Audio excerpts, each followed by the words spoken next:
Au milieu d'une sombre forêt, dans une caverne humide et grise, vivait un monstre poilu. Il était laid, il avait une tête énorme, directement posée sur deux petits pieds ridicules, ce qui l'empêchait de courir. Il ne pouvait donc pas quitter sa caverne.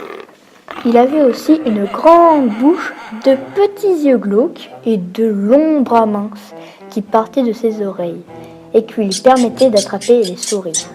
Le monstre avait des poils partout, au nez, aux pieds, au dos, aux dents, aux yeux et ailleurs. Ce monstre-là rêvait de manger les gens.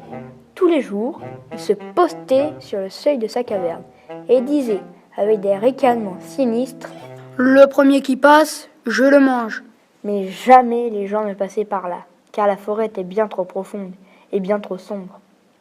Et comme le monstre ne pouvait pas courir, à cause de ses petits pieds ridicules, il n'attrapait jamais personne. Pourtant, avec patience, il continuait à attendre et à se dire « Le premier qui passe, je le mange. » Un jour, un roi chassait dans la forêt, et il se perdit entre les arbres. Il s'approcha, par mégarde, de la caverne du monstre poilu. De longs bras surgirent d'un coin sombre pour attraper le roi. Ah, enfin quelque chose de meilleur à manger que les souris. Et le monstre ouvrit une large bouche. Arrête, arrête! Je connais quelque chose de bien meilleur que moi à manger. Et quoi? Des enfants bien tendres. Ah! Alors, il attacha une grande ficelle à la jambe du roi et dit qu'il voulait bien le laisser partir s'il pouvait lui ramener un enfant à manger. Le roi promit qu'il reviendrait avec le premier gamin qu'il rencontrerait. Attention, si tu essaies de me tromper, je tire sur la ficelle et je te ramène ici. Compris? Compris. Il monta sur son cheval et galopa jusqu'à l'orée de la forêt. Là, il s'arrêta, sortit une grande paire de ciseaux de ses sacoches et essaya de couper la ficelle qui le rattachait au monstre. Mais il fut bien surpris. La ficelle était impossible à couper. Ah ah! N'essaie pas de me tromper. Désolé, le roi se remit en route. Il traversa un village, espérant y rencontrer un gamin. Mais il fut bien déçu. Dans les rues, il n'y avait personne. Tous les enfants étaient à l'école. Alors, le roi continua à galoper avec sa ficelle, toujours attachée aux pieds. En arrivant près de son château, il vit enfin une fillette qui courait devant lui au milieu du chemin. Ah, voilà tout à fait ce qu'il me faut.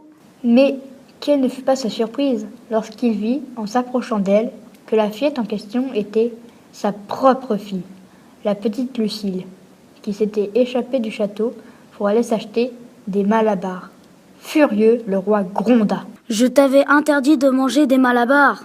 Et je t'avais aussi interdit de sortir du château. Ah, si tu savais. Et il raconta la promesse qu'il avait faite au monstre. À l'autre bout de la ficelle, dans sa caverne humide et grise, le monstre entendait tout grâce à son écouteur. Ah ah ah! Pas dans ton loupette. Je veux cette petite fille tout de suite. Sinon...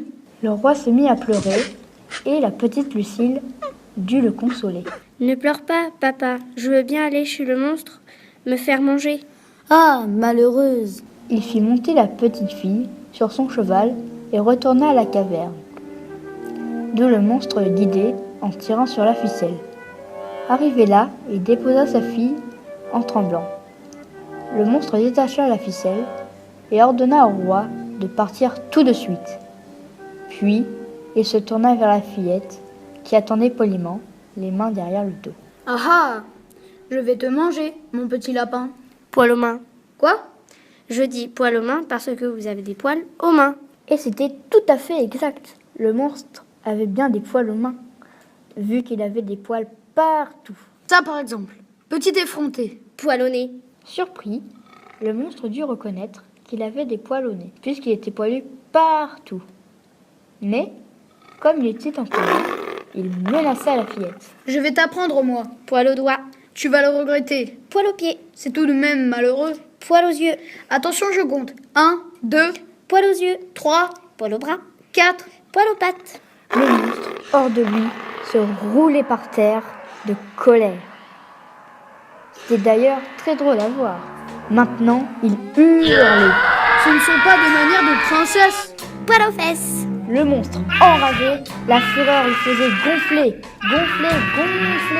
En dessous, sous la peau du vilain monstre poilu, apparut le petit garçon le plus mignon qu'on ait jamais vu. Je suis le prince charmant. Poil aux dents, Tu m'as délivré poil au nez, d'un mauvais sort poil au corps, qui me retenait prisonnier poil aux pieds, depuis des années. poil au nez, Merci, poil au kiki, tu me plais beaucoup. poil au cou, Veux-tu m'épouser? poil aux pieds, Nous serons heureux. poil aux yeux.